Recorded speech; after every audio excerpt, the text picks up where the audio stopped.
the President and Commander-in-Chief আন্তর্জাতিক অঙ্গনে রীতিমতো চাঞ্চল্য সৃষ্টি করেছেন উগান্ডার সেনাপ্রধান ও প্রেসিডেন্টের পুত্র মুহুজি কাইনেরুগাবা।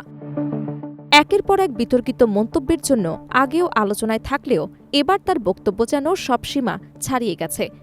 সামাজিক যোগাযোগ মাধ্যমে দেয়া এক বিস্ময়কর দাবিতে তিনি সরাসরি তুরস্কের কাছে চেয়েছেন $100 কোটি এবং তার সঙ্গে সবচেয়ে সুন্দরী তুর্কি নারীকে বিয়ের জন্য পাঠানোর দাবি।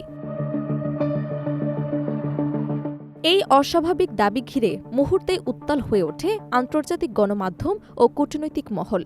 অনেকেই একে শুধু ব্যক্তিগত মন্তব্য হিসেবে দেখছেন না, বরং এটি দুই দেশের সম্পর্কের জন্য সম্ভাব্য সংকেত হিসেবেও বিবেচনা করছেন।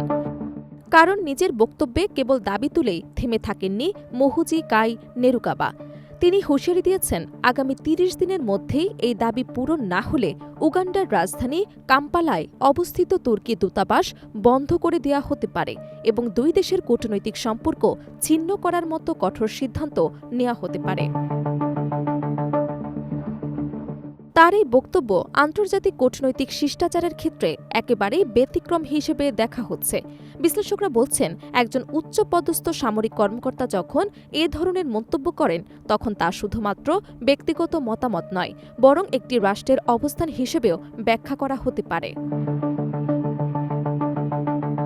তবে নিজের দাবির পক্ষে কিছু যুক্তিও তুলে ধরেছেন মুহুজি।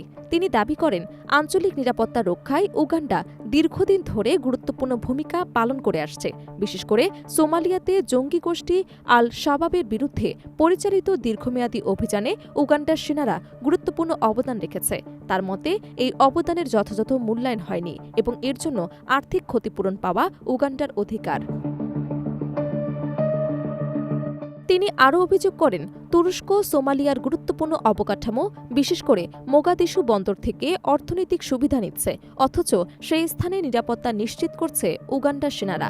তার ভাষায়, এটি একটি নিরাপত্তার লভ্যাংশ যা উগান্ডার পাওয়া উচিত। তবে অর্থনৈতিক দাবির পাশাপাশি তার ব্যক্তিগত দাবি পুরো ঘটনাটিকে আরও বিতর্কিত করে তুলেছে।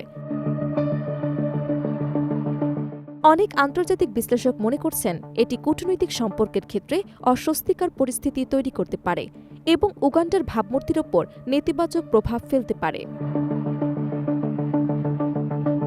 শুধু এখানেই শেষ নয়, তিনি উগান্ডার নাগরিকদের তুরস্কে ভ্রমণ না করার পরামর্শ দিয়েছেন, যা পরিস্থিতিকে আরও উত্তপ্ত করে তুলেছে।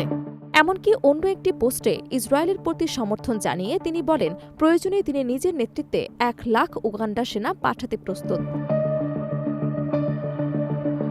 সব মিলিয়ে মুহুজি কাইনেরুগাবার এই মন্তব্য এখন শুধু সামাজিক যোগাযোগ মাধ্যমেই নয়, বরং আন্তর্জাতিক কূটনৈতিক অঙ্গনেও আলোচনার কেন্দ্রবিন্দুতে পরিণত হয়েছে। তার এই দাবির পরবর্তী প্রতিক্রিয়া কী হয় এবং তুরস্ক বা উগান্ডা সরকার কী অবস্থান নেয়, সেদিকেই এখন তাকিয়ে আছে পুরো বিশ্ব।